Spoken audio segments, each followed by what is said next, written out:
안녕하세요. 8월 27일 목요일 아침입니다. 이 아침에 우리가 함께 살펴보실 말씀은 이사야서 36장 1절에서 22절까지 말씀인데요. 제가 읽도록 하겠습니다. 히스기야 왕 14년에 아수르 왕 사네립이 올라와서 유다의 모든 견고한 성을 쳐서 취하니라.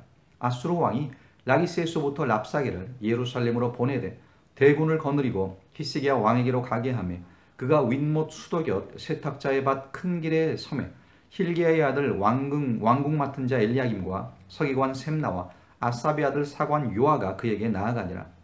랍사게가 그들에게 이르되 이제 히스기야에게 말하라.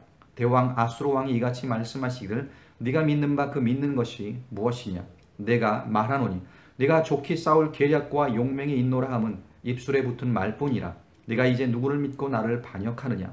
보라, 네가 애굽을 믿는도다. 그것은 상한 갈대 지팡이와 같은 것이라. 사람이 그것을 의지하면 손이 찔리리니 애굽 왕 바로는 그를 믿는 모든 자에게 이와 같으니라. 혹시 네가 내게 이르기를 우리 하나님 여호와를 신뢰하노라 하리라마는 그는 그의 산당과 제단을 히스기야가 제하여 버리고 유다와 예루살렘에 명령하기를 너희는 이 제단 앞에서만 예배하라 하던 그 신이 아니냐 하셨느니라.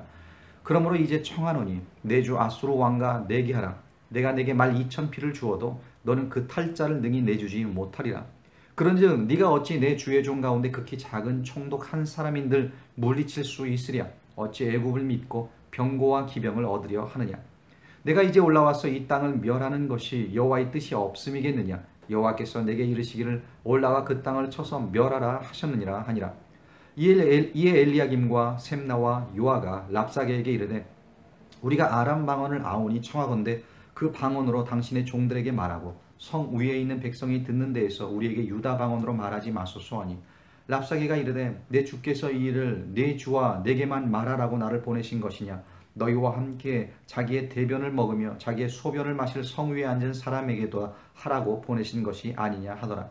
이에 랍사게가 일어서서 유다 방언으로 크게 외쳐 이르되 너희는 대왕 아수르 왕의 말씀을 들으라. 왕의 말씀에 너희는 히스기야에게 미혹되지 말라. 그가 능히 너희를 건지지 못할 것이니라.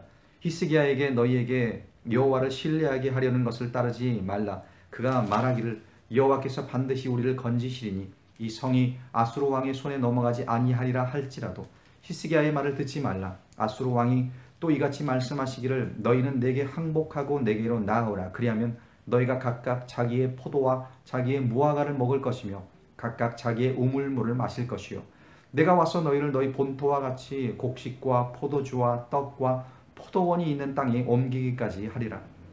혹시 히스기야가 너희에게 이르기를 여호와께서 우리를 건지시리라 할지라도 속지 말라.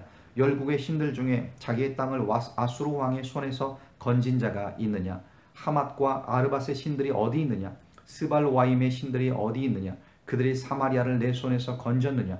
이 열방의 신들 중에 어떤 신이 자기의 나라를 내 손에서 건져냈기에 여호와가 능히 예루살렘을 내 손에서 건지겠느냐 하셨느니라 하니라. 그러나 그들이 잠잠하여 한 말도 대답하지 아니하였으니 이는 왕이 그들에게 명령하여 대답하지 말라 하였음이었더라.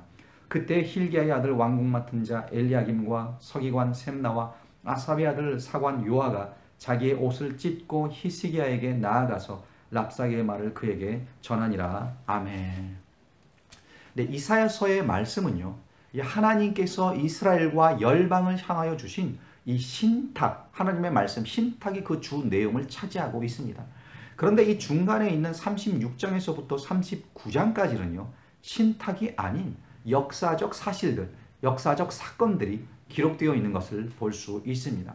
그러니까 하나님께서 이사야 선지자를 통하여 주신 그 예언의 말씀들, 회복의 말씀들, 그 신탁의 내용들이 역사적 사건들과 동떨어져 있는 그런 무관한 메시지가 아니라 역사 안에서 그 사건들 안에서 실제적으로 일하고 계시는 살아계신 하나님의 말씀이다라는 것을 증거하고 있는 겁니다.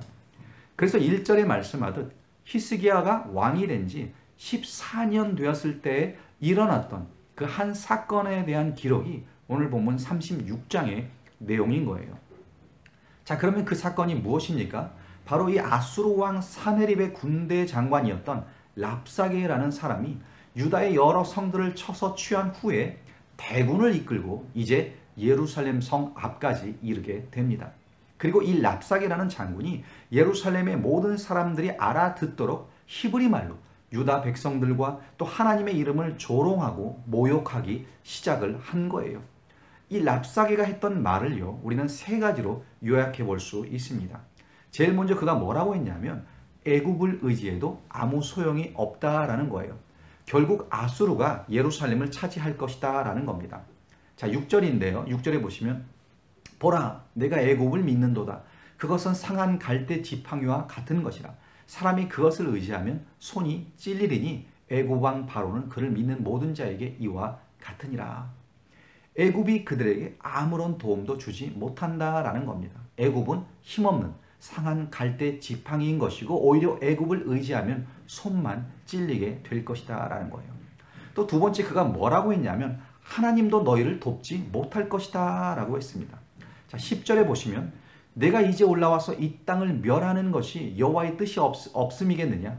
여호와께서 내게 이르시기를 올라가 그 땅을 쳐서 멸하라 하셨느니라 하니라. 자, 하나님을 믿지도 않는 그 랍사게라는 사람이 지금 유다가 망하는 것이 여호와의 뜻이다 라고 말하고 있습니다. 사실 지금 예루살렘 백성들을 조롱하고 있는 거죠. 너희들이 믿는 하나님도 너희를 돕지 못할 것이다 라고 유다 사람들과 하나님을 지금 동시에 조롱하고 있는 겁니다. 하나님이 무기력한 하나님이다 라는 거예요. 자, 세 번째, 히스기야도 하나님도 믿지 말고 아수르 왕의 말만 믿고 항복하라 라는 겁니다. 자, 16절인데요. 히스기야의 말을 듣지 말라. 아수르 왕이 또 이같이 말씀하시기를 너희는 내게 항복하고 내게로 나아오라. 그리하면 너희가 각각 자기의 포도와 자기의 무화과를 먹을 것이며 각각 자기의 우물물을 마실 것이요. 자, 여러분, 우리가 신앙생활을 하다 보면은요, 이렇게 은혜를 받는 날이 있습니다. 말씀을 통해 도전을 받고요, 기도를 통해 응답을 받고 찬송을 통해 또 감동을 받습니다. 다 그런 경험들이 있으실 텐데 그렇게 은혜를 받고 나면은요, 우리는 마음에 이런 결심을 합니다. 이제는 하나님의 말씀을 따라 살아야지. 하나님 앞에 경건하게 살아야지. 아무리 힘들어도 주만 바라보며 살아야지. 그렇지 않습니까? 그런데 막상 살면서 어려움을 만나고 또 세상으로부터 조롱을 받고 너희 하나님이 어디에 있냐고, 예수가 밥 먹여주느냐고 그런 소리가 들려오면 이 마음이 흔들릴 때가 있습니다. 뭔가 하나님에 대해 의심이 들고 내가 제대로 믿는 것인가 하는 그런 회의감에 빠질 때도 있습니다. 자, 그럴 때 여러분들은 어떻게 하십니까? 물론 기도해야 합니다. 랍사게가 하나님을 모욕하고 이스라엘 백성들을 조롱할 때요, 우리가 뒷장에 가보면 이 히스기야 왕이 하나님 앞에 나아가 이 기도를 하는 모습을 보게 됩니다. 기도가 중요하죠. 그런데 오늘 본문에서 우리가 배울 수 있는 것 한 가지가 또 있습니다. 세상이 우리를 조롱하고 하나님을 모욕하고 우리의 믿음을 흔들어 놓을 때 우리가 해야 하는 한 가지, 그것은요, 바로 잠잠해야 한다라는 거예요. 잠잠하는 것. 21절이 이렇게 말합니다. 그러나 그들이 잠잠하여 한 말도 대답하지 아니하였으니 이는 왕이 그들에게 명령하여 대답하지 말라 하였음이더라.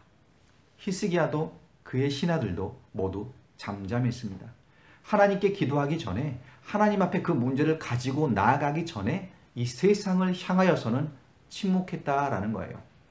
여러분, 때때로 우리는 잠잠할 필요가 있습니다. 왜 잠잠해야 합니까?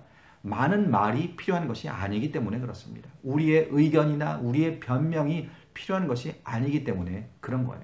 하나님은 다 알고 계세요.